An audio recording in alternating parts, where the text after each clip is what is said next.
Estamos de volta com a Ação Nacional. Hoje nós estamos falando sobre a violência urbana. Nós recebemos em nossos estúdios o geógrafo, pesquisador da Unicamp e membro do Observatório Permanente de Conflitos Urbanos de Campinas, Sérgio Teixeira. Bom, Sérgio, a gente estava falando um pouquinho essa questão no primeiro bloco sobre o crescente aumento da insegurança, né, na população. Esse bloco a gente vai falar um pouquinho sobre a mobilidade humana. Primeiramente, eu queria que explicasse um pouco o que é mobilidade humana. Eu já ouvi falar mobilidade urbana, mas quando a gente fala mobilidade humana, vamos explicar para o nosso telespectador. Realmente é um termo que se usa hoje para dizer todos os aspectos que impedem que as pessoas elas transitem na cidade, no seu local, e no seu local de lazer, ao seu local de trabalho, ao seu local de vivência e de cultura. Hoje há um forte cerceamento desse que a gente acredita que seja um direito. É um direito de você se mobilizar e de se trafegar na cidade, né, de ter a sua mobilidade garantida. Hoje esse direito ele é restrito por algumas questões fundamentais, seja porque o preço do transporte público ele é muito caro e deficiente, ou seja porque há espaços que são exclusivos de determinado setor da sociedade. Então hoje, um exemplo, hoje nós não temos muitos lugares onde o jovem ele possa exercer sua cultura, né? Você pega a juventude que anda de skate no meio das rodovias, ou mesmo você se quiser pegar uma bicicleta e sair andando pela cidade, não tem ciclovia, ou mesmo espaços que você possa ver um teatro, ou você possa ver um show. Hoje esses espaços são cerceados. Então a cidade, ela não é de direito seu e não possibilita que você chegue nos lugares, seja pela falta de dinheiro que você vai ter, ou seja porque não há mesmo espaços públicos. Hoje, quem quer ver um cinema ou ver um teatro, tem que ir a um shopping center. E aí no shopping center, a gente sabe que hoje em dia o shopping center ele é muito seletivo e seleciona as pessoas a partir da sua renda, da cor da sua pele e de vários outros fatores sociais. Sim, eu ia exatamente entrar nessa questão, né? Como que você vê as iniciativas de integração das favelas à cidade, esse trabalho que existe, né? Você falou que também tem um trabalho bacana que se faz no Rio de Janeiro e tem essa integração. Agora, como é que é esse? Eu posso dizer que é um choque de culturas? Esse é o termo correto de eu falar? Né? Quando você mesmo citou no bloco anterior, que a gente estava falando um pouquinho, que aconteceu dos jovens, que aconteceu recentemente, né, de eles fazerem, como é que é, a saidinha? Rolezinho, tal do rolezinho, que ia para os shoppings, né? Isso havia ali um problema que acabou gerando, que os shoppings proibiram os jovens de entrar. Então, como é que você vê isso? Olha só, a integração da favela com a cidade, ela só existe se a periferia e a cidade elas se confundirem. Isso quer dizer assim, não existir mais periferia. Sim. Ou seja, dá direito para as pessoas a usufruir de toda a cidade. Infelizmente hoje, sobretudo para o jovem e para as pessoas pobres, existem poucos lugares disso. E um dos lugares onde se tem coisas de diversão hoje é no shopping. Só que o shopping, ele exige que você vá lá e faça suas compras. Quando você vai lá simplesmente para obter algum tipo de diversão, como é o caso dos rolezinhos. Os rolezinhos, o que eles são? Eles são encontros de jovens, sobretudo de periferia, que se encontram no shopping para se divertir, conversar, bater um papo, namorar. Só que eles têm sido restritos esse espaço, porque como eles não vão lá para fazer o consumo como um todo, e a cidade, essa ideia de cidade empresa, a cidade de mercadoria, você tem que consumir. E se você não está consumindo, a cidade ela tem que ficar restrita a você. Então teve esses casos que explodiram principalmente a partir de 2010, 2011, e em 2013 teve uma onda muito grande de se expulsar o jovem do shopping, os jovens sobretudo de periferia. Então assim, isso mostra que a cidade é cada vez mais restrita. E aí a resolução desse problema passaria, por exemplo, para que esses espaços de cultura fossem a própria praça da cidade, que tivesse espaço de convivência, ou mesmo que a escola fosse um espaço de maior convivência, né? Hoje em dia parece difícil pensar, mas por que não o espaço do cinema não poderia ser o espaço da própria escola, em cada bairro ter um cinema, para que a comunidade e o jovem possa usufruir disso, né? Então a gente está entrando num outro mérito aí, que é uma questão de preconceito, vamos dizer assim.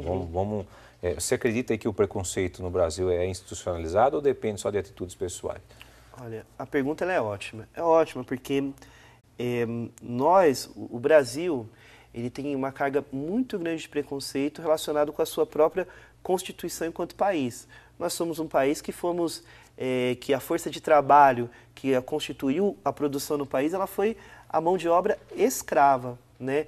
De negros que foram escravizados, trazidos da África, aqui ajudaram a edificar esse país e sobre as amarras e o chicote. Essa questão ela é importante, porque hoje a escravidão ela se manifesta no racismo, que é o preconceito às pessoas negras, que ela é, e aí por isso que a pergunta é boa, ela é institucional, porque ela está presente em todas as esferas da sociedade. Seja culturalmente, quando uma pessoa exerce o racismo ali como uma piada ou como uma violência, seja nas instituições. Hoje é evidente, se você pegar, por exemplo, lá na Unicamp, onde eu estudo, se você for pegar o número de professores que tem negros é ínfimo, o número de alunos, são menos de 2% que são alunos negros. Se você for pegar, por exemplo, um outro dado, que é o número de pessoas encarceradas, aí são 80% são negros. São negros. E isso ajuda a mostrar enquanto o racismo ele é institucional, ela é uma atitude que ela se expressa pessoalmente, porque a pessoa é criada dessa forma desde o começo da sua vida, mas que ela é institucionalizada. E por isso, claro, o direito à cidade e o fim da violência à cidade, ela passa também fundamentalmente pelo fim dessa violência, que é uma violência simbólica, muitas vezes uma violência física mesmo, que é expressa de maior forma no racismo, né? Então, essa questão é isso, é institucionalizado e precisa ser combatido, evidentemente. Bom, falando dessa questão do combate, então, existe aí pode ser pensado de uma maneira diferente as cidades brasileiras? Existe uma solução, a gente pensar dessa forma, de uma infraestrutura? Claro, sem dúvida existe uma solução.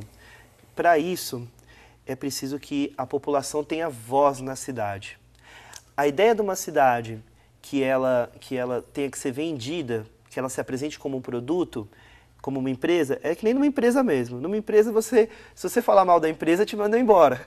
Se você disser que a cidade tem problemas, existe um ideário no geral que diz o seguinte, você tem que gostar da sua cidade como ela é. Se você falar mal da sua cidade não vira um produto. E falar mal da cidade, o que seria? Dizer assim, ó, tem problema de mobilidade na cidade, tem problema de infraestrutura na cidade. Isso você não pode ter voz. Por isso, na cidade que a gente vive capitalista, ela se apaga uma esfera que é importantíssima para resolver o problema da segregação e ter uma cidade justa, que é a esfera da política. A política ela não é feita mais pelo povo. Então, assim, se você dá voz para o povo vai dizer que tem problemas e vai dizer... E então é tratado como se a esfera da política, que é onde acontecem os conflitos, ela tem que ser apagada. A cidade hoje, ela faz com que o conflito se apague como se isso fosse um problema. Na verdade, a solução passa por aí. A solução passa fazer com que as pessoas, o povo da cidade, nas suas mais diversas esferas e escalas, ela diga como a cidade tem que ser. Diga como tem que ser a escola. Imagina, se o povo pudesse dizer como que tem que ser o salário do professor. Sim. O povo diria que o salário tem que ser maior. Tem que ser maior. Se dissesse como tem que ser o transporte público, tem que ser melhor. As condições da educação pública teria que ser melhorada, a saúde pública teria que ser melhorada. Perfeito. Então, assim, a solução ela passa por isso, passa por dar voz ao povo. A dimensão da política, ela precisa ser reavivada. As pessoas fazerem políticas constantes.